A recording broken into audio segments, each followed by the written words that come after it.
Nuclear high alert से जुड़ी अगली बड़ी खबर क्या है?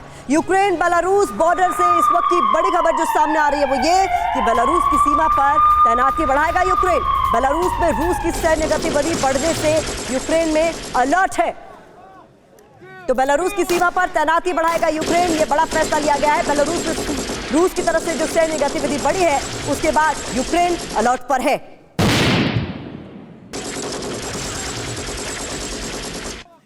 तो बेलारूस सीधे तौर पर इस युद्ध में भले ही शामिल ना हो, लेकिन रूस की कहीं ना कहीं वो मदद कर रहा है, जो बात यूक्रेन को लगातार परेशान कर रही है, नेटो कंट्रीज को लगातार परेशान कर रही है। और ऐसे में अब सैन्य गतिविधि यहां बढ़ती हुई बेलारूस से इस वक्त की सबसे बड़ी खबर का हम रुख कर रहे हैं। बेलारूस के पश्चिमी बॉर्डर पर होगी स्कैंदर M टैक्टिकल बैलिस्टिक मिसाइल की तैनाती।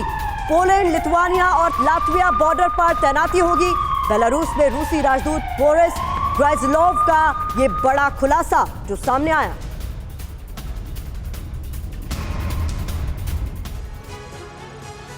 तो क्या है ये बड़ा दावा, इससे जुड़ी हुई क्या है जानकारी, आपके सामने जल्दी से हम रख देते हैं ताकि आप समझ सके कि इस वक्त किस तरीके से यहां पर हालात बने हुए हैं। बेलारूस का border at P tension.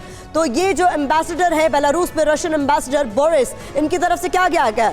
Belarus के पश्चिम बॉर्डर पर बड़ी सैन्य तैयारी है। सर्गेई शोइगु, रूस के रक्षा मंत्री, उनकी तरफ से कहा गया कि बेलारूस को रूस से बैलिस्टिक मिसाइल सिस्टम, ये यहाँ इनके बॉर्डर पर तैनाती की बात आपको याद होगा पुतिन की ओर से कही गई थी। साथ ही साथ स्कैंडर M टैक्टिकल मिसाइलें यहाँ पर तैनात होगी, ये बड़ी बात यहाँ पर कही गई है। इसके अलावा रूसी मिसाइल सिस्टम न्यूक्लियर वॉरहेड ले जाने में सक्षम है, इस बात की जानकारी भी साझा की गई थी। पोलैंड, लिथुआनिया, लातविया बॉर्डर पर होंगी तैनाती। ये नेटो कंट्रीज है, बहुत अहम है ये जानना आपके लिए कि ये तीनों नेटो कंट्रीज है जहां पर इनकी तैनाती की बात कही जा रही है, और यही सबसे ज्यादा बड़ी परेशानी की वजह है। बेलारूस के कुछ अटैक एयरक्राफ्ट अब एटमी वेपन से लैस हैं। ऐसे में चिंता लगातार बढ़ती हुई, टेंशन लगातार इस इलाके में बढ़ता हुआ। तो ये देखिए, ये मैप भी आपके सामने हम रख रहे हैं। ये बेलारूस है, ये रशिया है, ये इसका सहयोगी देश बेलारूस है, ये आपको यूक्रेन नजर आ रहा है, और ये देख रहे हैं आप एस्टोनिया, लातविया, लिथुआनिया, और ये यहाँ पोलैंड है, कट रहा है लेकिन ये पोलैंड है। तो बेलारूस ने जब पहले परमिशन दी थी ये कहते हुए कि हम यहाँ पर रशिया के न्यूक्लियर टैक्टिकल वेपन्स को अलाउ कर रहे हैं क्योंकि नेटो कंट्री से हमें थ्रेट है, तो पहले शुरुआती थ्रेट पोलैंड को बताया गया था, लेकिन अब इन बॉर्डर एरियाज पर तैनाती की जा रही है। तो ऐसे में हालात भयावह बने हुए हैं, टेंशन लगातार एस्केलेट हो रहा है। विनोद सर, आपसे मेरा सवाल है कि ये स्थिति कितनी ज्यादा और खराब होगी?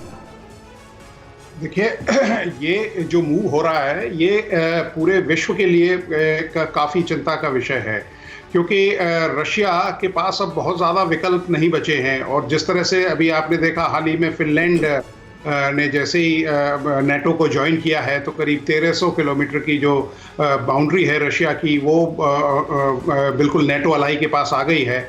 और इसी बात से ये युद्ध शुरू हुआ था। अगर आपको याद है कि यूक्रेन को वो नहीं चाहता था रशिया कि वो नेटो में शामिल हो, लेकिन इसके बरखिलाफ अगर इस तरह के एक्शन हुए हैं तो रशिया के पास कोई ऑप्शन नहीं है, और वो वहाँ इस तरह के जो न्यूक्लियर या एटॉमिक जो वेपन्स हैं उनको डिप्लॉय करेगा, और वो एक काउंटर अमेरिका के आगे या नेटो जो अलायंस है उसके आगे रखेगा। और अगर रशिया को बहुत ज़्यादा पुश किया जाता है तो अब उसके पास कोई ज़्यादा विकल्प बचते नहीं हैं, तो वो अपनी जो न्यूक्लियर स्ट्राइक है उसके बारे में सोच सकता है। हालांकि ये करना बहुत बड़ा रिस्क होगा रशिया के लिए भी, लेकिन जिस तरह से पूरा विश्व इस न्यूक्लियर होलोकास्ट की तरफ मुहाने के खड़ा हुआ है, तो बेलारूस में इस तरह के जो डिप्लॉयमेंट है ये काफ़ी चिंता का विषय है। बहुत बड़ी बात आपने कही, बहुत बड़ा टर्म आपने यूज किया, न्यूक्लियर होलोकास्ट। तो देखिए, रूस के परमाणु हमले से बचने की तैयारियां भी सर शुरू हो गई है।